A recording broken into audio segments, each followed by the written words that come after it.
போகிறேன். அதாவது உங்கள் வீட்டில் வந்து சிட்டுக்குருவி கட்டுச்சுன்னா ஒன்று வந்து கல்யாணம் நடக்கும், இல்லை நீங்கள் வீடு கட்டுவீங்க, இல்லை உங்கள் தொழிலில் வந்து நீங்கள் முன்னேறுவீங்க, பெரிய லெவலில் முன்னேறி போவீங்க, நல்ல பணம் கொளிக்கும், நல்ல பணம் வந்து வந்துக்கிட்டே இருக்கும், நல்லா கொளிக்கும். உங்கள் பிஸ்னஸில் வந்து நல்ல ஒரு மாற்றத்தை பார்ப்பீங்க, நல்ல பணம் வரும்.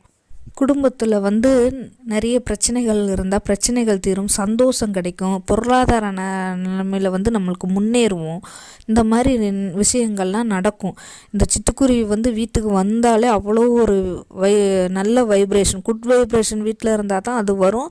அது வர்றதுனால அது வந்து இறைவனோட தூதனால நம்மளுக்கு இன்னும் பல மாற்றங்கள், பல நன்மைகள்லாம் நடக்கும். அது வந்து கூடு கட்டி குஞ்சு பொறிச்சு அது வந்து அந்த குழந்தைகளை வளர்த்து விடுற வரைக்கும் ரொம்ப நல்லது. அதனால தான் அந்த காலத்தில் வந்து சிட்டுக்குருவி கூடு மட்டும் இருந்துச்சுன்னா நம்மளோட பெரியவங்க என்ன பண்ணுவாங்க, சிட்டுக்குருவி கூட வந்து கலெக்ட்